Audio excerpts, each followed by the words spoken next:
Nous avons ici un graphique de la position en fonction du temps avec vraiment beaucoup de sections. Donc, de 0 à 1 seconde, la section A, ensuite B, C, D, E et F. Maintenant, si on analyse sommairement chaque section, section A, pas de mouvement, puisque l'objet est resté à la même position pendant 1 seconde. Ensuite, MRU. En C, pas de mouvement.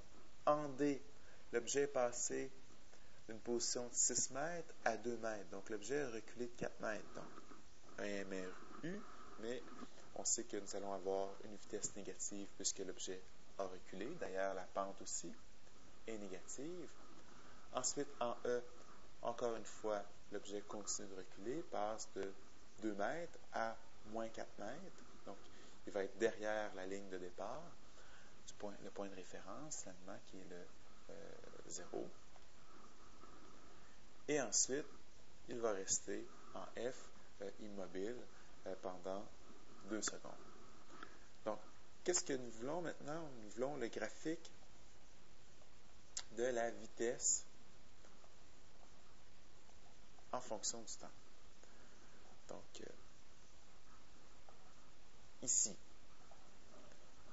avant de faire un graphique, il faut bien sûr faire une table de valeurs. Il faut toujours, avant de tracer un graphique, faire un tableau pour présenter les valeurs. Nous n'allons pas avoir une vitesse unique, nous allons avoir une vitesse qui va être différente par section. Donc, dans la section A, finalement, qui est de 0 à 1 seconde, donc nous avons une vitesse de 0 mètres par seconde. Ensuite, en B, donc finalement de 1 à 3 secondes, donc nous avons une pente qui est de, ici, donc de 4 divisé par 2, donc nous avons une pente de 2 mètres par seconde. En C, de 3 à 4 secondes, une vitesse de 0 puisque c'est un PM, pas de mouvement.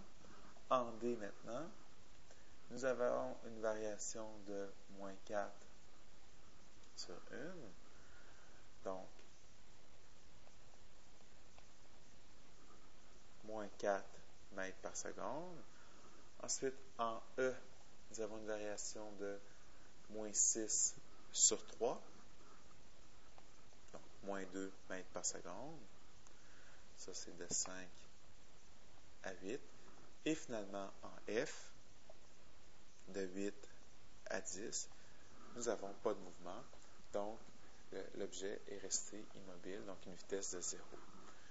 Donc, pour le graphique, donc ici, la vitesse en mètres par seconde. Ensuite, le temps en secondes.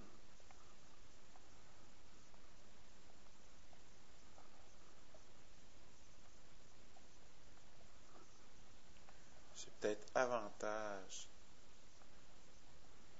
à mettre le temps ici, puisqu'on comprend bien que nous avons des vitesses qui sont positives et négatives.